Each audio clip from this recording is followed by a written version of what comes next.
Hi everybody, this is Rosemary with Enchanting Rosemary Sewing and Embroidery. If you're new here, I mostly do embroidery designs and projects, but today I'm going to give you a little bit of a lesson on how to use your brother's sewing machine. I've told some of my students during this whole COVID mess that it's really hard to get into a class, so I thought it would be helpful for me to give you a little bit of a class right here on my YouTube channel. So before we even start to sew, the first thing I want to do is show you how to keep your machine clean. One of the nice things about the Brothers sewing machines is this part comes off really easily. You do not need to get out a screwdriver. You don't want to take these little screws out that are right here because the metal part almost never has to come off.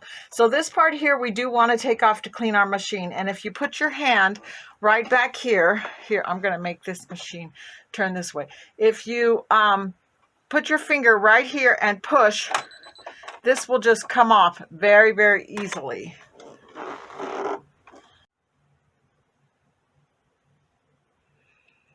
So now we're inside the machine, and this is your bobbin case right here.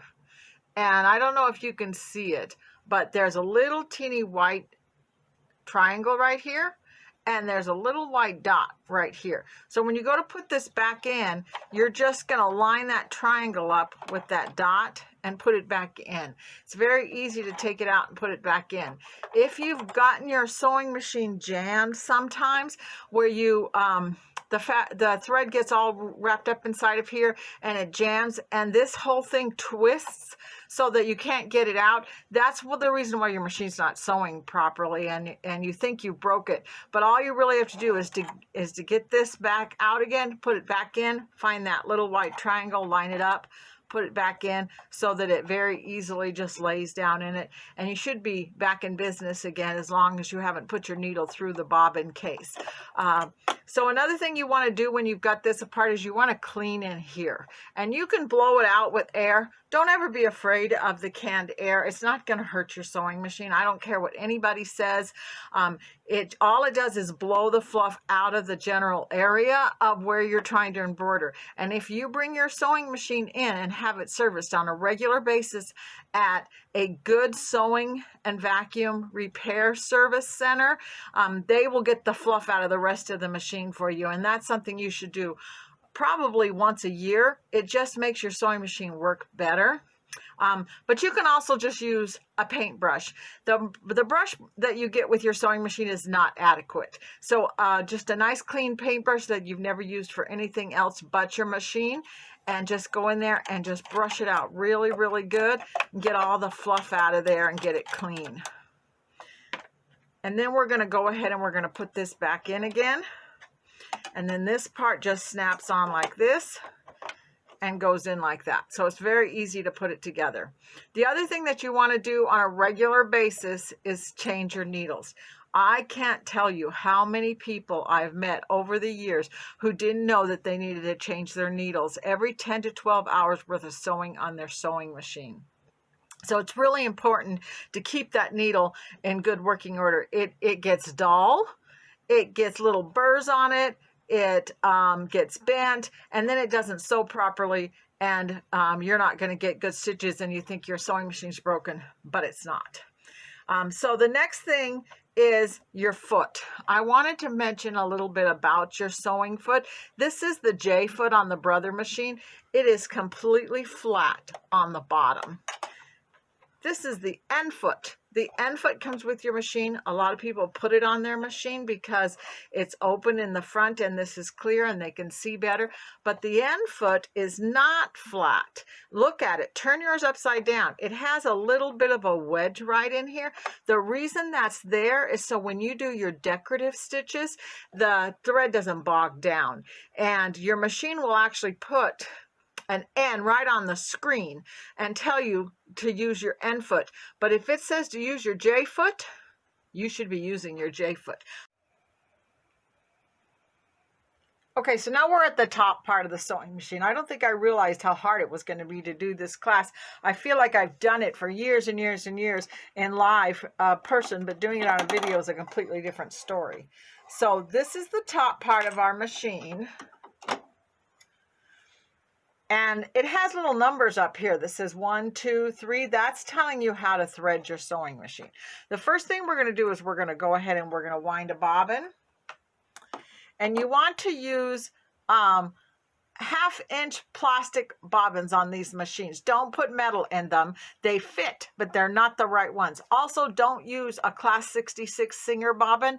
It's lower and it's rounder and it doesn't fit, even though it's plastic. It's not the right bobbin. This is a 1/2-inch brother bobbin, and it actually says on the package 7/16, which is the right size. So we're going to put that right here. Make sure it goes all the way down. Then I'm going to take my thread and I'm going to put my thread right here. Use the proper spool cap. You get several spool caps with this machine, but you want the one that fits around the spool of thread that you're using. If you're using a smaller spool of thread, you want to use that smaller spool cap. The dotted line that goes around here is the one that's for winding a bobbin. So we're going to go back here and go around the dot where the dotted line and the number 2, and then we're going to come back here. And I'm going to wrap this thread completely around in a circle around this. The picture doesn't tell you to do that, but take my word for it. You'll get a better bobbin if you make a full circle all the way around. Then we're going to come over here. We're going to put the thread back here and we're going to wrap that all the way around. And there is a picture right here that kind of tells you to do that. And then if you tuck it down into this hole and give it a pull, it's going to cut it for you because there's a blade there, and we're going to push it over. Now, one of the nice things about this machine is, see down here we have it's supposed to be a green light. It kind of looks like a yellow light. That's going to tell me that I can go ahead and push go, and it's going to start winding my bobbin just like that. I don't have to use my foot control, and the bobbin will fill all the way up.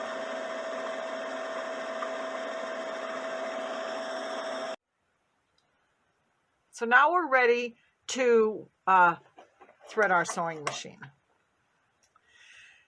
And this is very important. You can see that my foot is in the up position. When I put my foot down, there's a little plastic part right here that closes over the opening, and there's a reason for that. They do that so that you will not thread your machine with the foot down. I have had customers take something and push that out of the way. Don't do that. That's there for a purpose, to make sure that you are threading your machine properly. Right down inside of here are tension discs. And on those old sewing machines that we all learned to sew on, there was a little round tension disc right on the front, and we wrapped our thread around it. Do you remember that? And there was 2 discs right there that opened and closed every time you put the foot up and down. And those 2 discs are still in our machines. They're just right down in here. And when you put your foot up, they release, and when you put your foot down, they close. If you thread your machine with your foot down, they will be closed. And as you put your thread this way and down into here, what's going to happen is it's going to just lay across the top of those discs. It's not going to go between them. And you're going to get loops, and your machine's going to jam, and you're going to think that you're doing something wrong. And it's just simply that your thread isn't down in here where it belongs. So I'm going to make sure my foot is up. I'm going to pull my thread and kind of tug on it a little bit. Follow my numbers. 3, come down here, back down, put it back behind 6.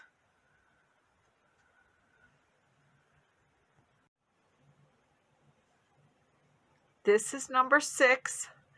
Then it's going to go up into this little part right here and into the number 7 that's right there. And then I can pull it to the back here and cut it. Now I can go ahead and put that foot down, so it's down on top of my feed dogs, and I can take this lever right here and push, and it's going to go right through the eye of my needle.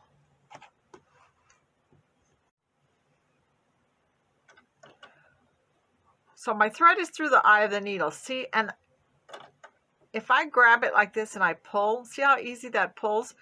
Now if I put my foot down Now it won't pull. No matter how hard I pull, it's actually pulling on my needle as I'm doing. That shows me that my thread is in the tension. That's where I want it to be. I want it to be hard to pull. And then when I lift my foot, it releases the tensions and I can pull on my thread. Now I'm going to take the top of the bobbin off, and I'm going to put my bobbin in. And when I put my bobbin in, I'm going to put my finger on the bobbin, hold it in place. And then I'm going to hold this thread, and I'm going to hold it nice and tight and slide it this way. And when I get to here, I should feel it click into place. That way I know that it's in the tension properly, and then I'm going to pull it around. It's really important that it gets into the tension. And I'm going to show you, if I take this part off, this tension discs, this is kind of hard to explain, but this bobbin case has got little grooves right here, metal grooves. The thread has got to go between them when you're getting it in the tension right. If it doesn't go between them, then you're going to get bad tension and you're going to get loops. So when this is back on again, I want to get below this little plastic part right here. I don't want it to just go under there. I want it to go all the way down. So that's why I hold my bobbin and pull my thread, and I can actually feel it click right there. And then I feel a drag on my thread. And I'm going to pull it around. Then I'm going to put this part back on again. And now I'm ready to sew.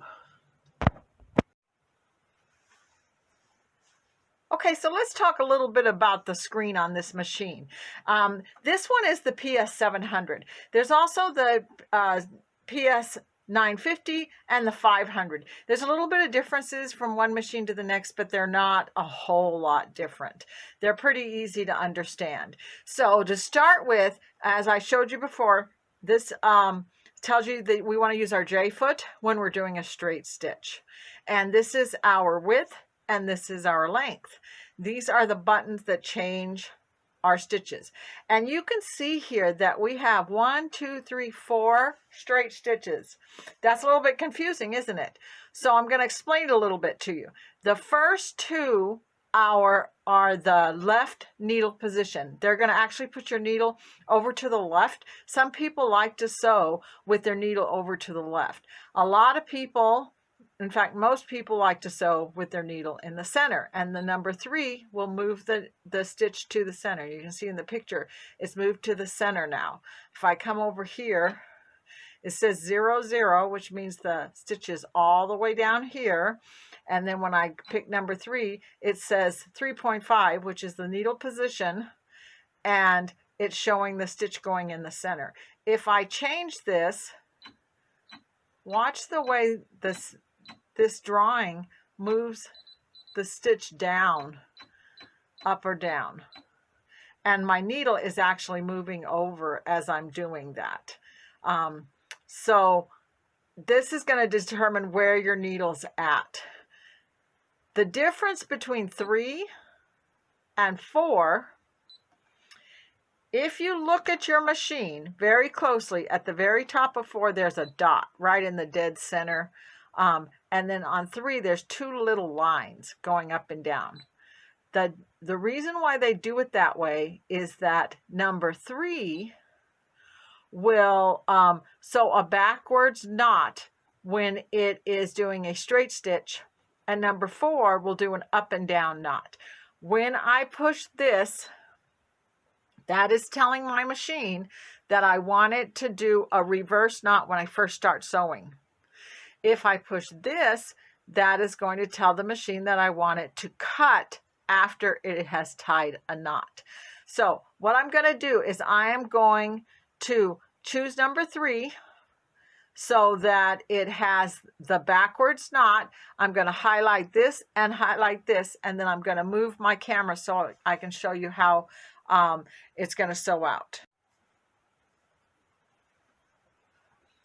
So I've got my speed control all the way down as slow as I can go. And I have that set for the number 3 stitch and told it that I wanted it to automatically tie a knot. So when I push the start stop button, it's going to come forward and then it's going to go back, and then it's going to come forward again.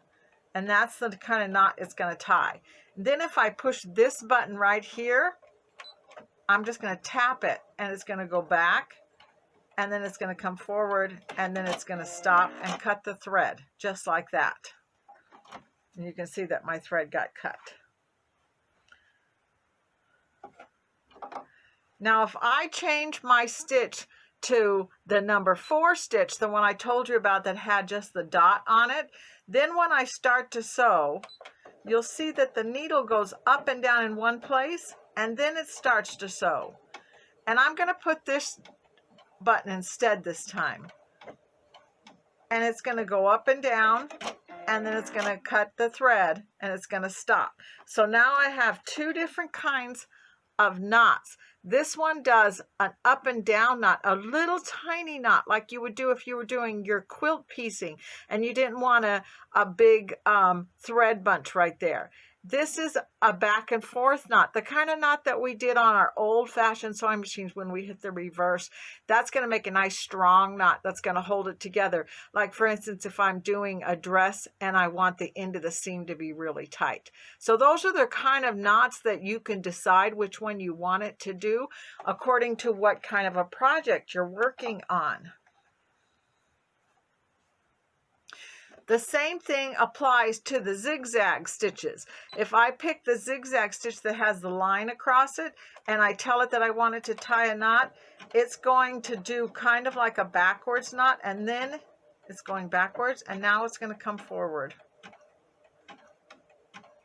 And then when I hit this, I don't need to hold it. All I need to do is just tap it, and the tapping will make it tie a knot and stop and cut it and cut the thread just like that. Very easy to decide how you want it to tie a knot. Now, if you want to be able to go in reverse, then don't push the button. Don't push this. Turn off the light on it. And that way, when I go to sew on that, I can go in reverse. So I'm going to put it back to the number 3 stitch. I'm going to start to sew. It's not going to tie a knot automatically because I didn't tell it to, but when I hold this down, it will continue to go in reverse for as long as I hold it. And then when I let go, it'll come forward again. If I had my foot on my foot control, it would have just went ahead and come forward. I'm using the start stop button, so it stopped. So you can see that you can kind of set it up for the way you want to. I've had customers who get frustrated because the machine won't go in reverse the way they want it to, and it's just because they've already told it to go ahead and tie a knot automatically, and it wants to do that 3 stitches back and 3 stitches forward knot that's on the machine. Okay, now what we're going to do now is we're going to do a buttonhole. So here's our top of our machine lid, and right here is where our buttonholes are, right? So we're going to pick a buttonhole. I'm going to do the number 60 buttonhole because that's the most standard one that most people are going to do. We're going to make sure that we're in this button right here with the blue highlighted at the top, and then we're going to put in 60.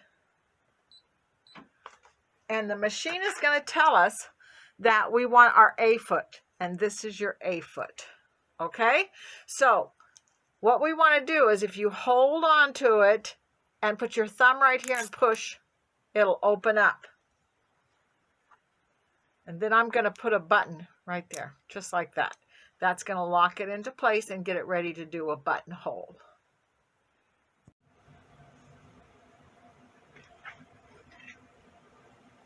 So now we're going to put the foot on the machine. Here's my foot. I'm going to put it right up here and snap it into place just like that. If it doesn't grab right away, just push the button, make it grab so it comes up. It's on there. There, now it's on there. So the next thing I want to do is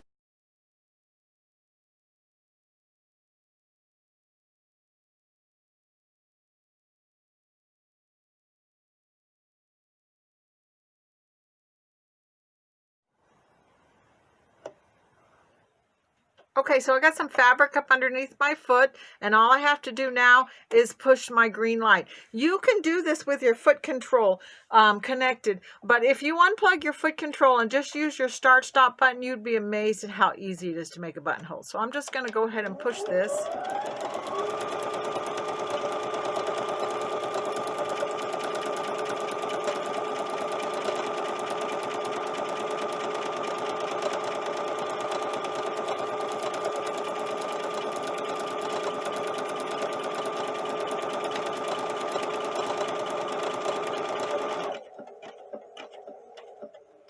Going to stop and tie a knot, and then I'm going to take the lever and push it up out of the way. Voila, I have a buttonhole. Isn't that wonderful? It is so easy to do. Okay, so we're back on the screen again because I wanted to show you a little bit about how to do the programming on this machine. It is a little bit more complicated than it is on some of the other ones. You have this button right here is always going to be the button that's going to pick these stitches. So if I have this one highlighted with the blue light, then when I hit the number 5 stitch, it's going to do a zigzag. Just like that. Now this one here is going to be telling it to go to the buttons that are on the machine. And what I've done is I've taken the lid off of my machine so that you can see what's on the lid here. So this button here coordinates with this menu here. See, so if I put in any of these numbers after I've highlighted this button, then it's going to do that stitch. So let's say that I wanted to do this. This is an heirloom stitch. Is called an entre-deux stitch. It's really fun to do with a wing needle. If you have never tried that, give it a try. Put a wing needle in. This one here also does the same thing. You put a wing needle in there and it's going to do some really fun stitches.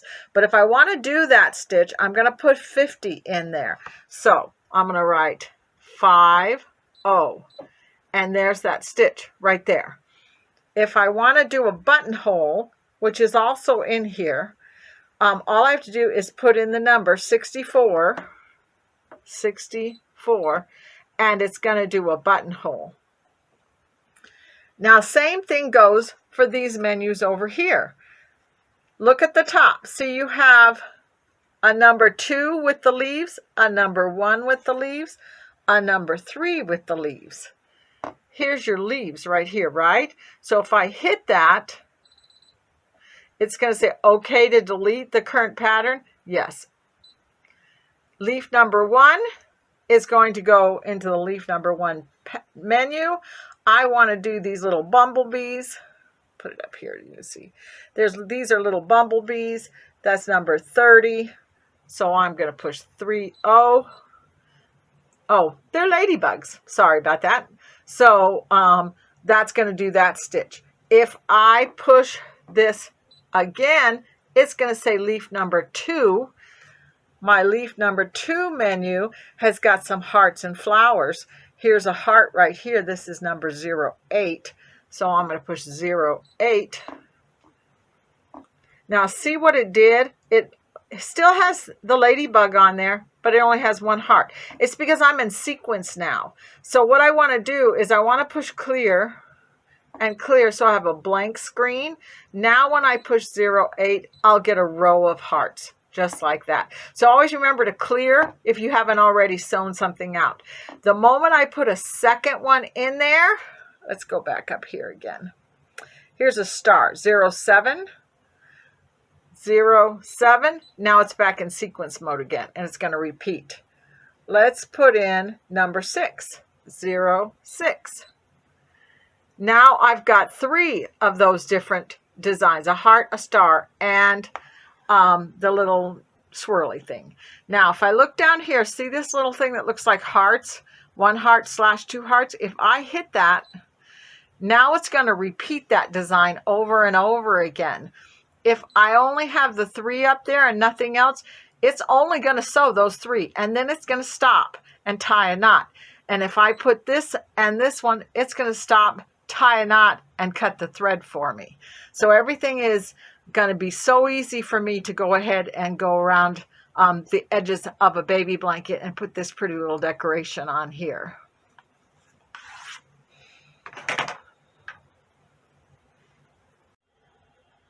So let's go ahead and write a word.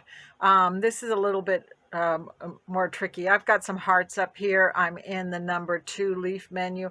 I'm going to go down here to the alphabet menu, and you'll see that when I push it, it changes to some different alphabets that are in my machine.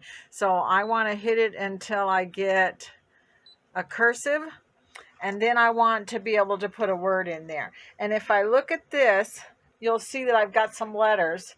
So I want to, the number S letter is number 19, so I'm going to push number 19. And there's an S. And then for an E, I'm going to push 05. And then for a W, I'm going to push 23. And then I'm going to hit the leaf again so that I can put that heart in there again. Whoops, that was the wrong one. Let's hit the clear button, take that out, hit the leaf again, so I have 02. Now I've got another heart. And then I'm going to tell it to repeat that over and over again by hitting this. So now I'm going to, I've got my fabric up under here. I can use my start stop button, and I'm going to push go.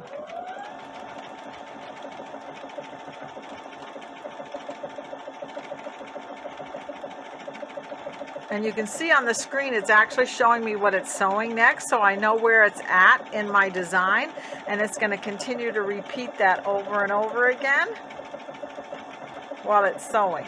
But if I want it to stop, this button right here, we used that earlier to tie the knot that was just an up and down knot. This is also the finish the design button. So if I push this button, it's actually going to finish what it's working on before it stops and ties a knot, and that way I don't end up with half of a heart. And then I'm going to go ahead and I'm going to hit my scissor button and cut that. And I want to show you, whoops, sorry about that. See my design that I did? It says the word sew. It's got some hearts. Up above it, I made a little bicycle and some bees. So you can see that you can have a lot of fun with the different decorative stitches that are in your machine.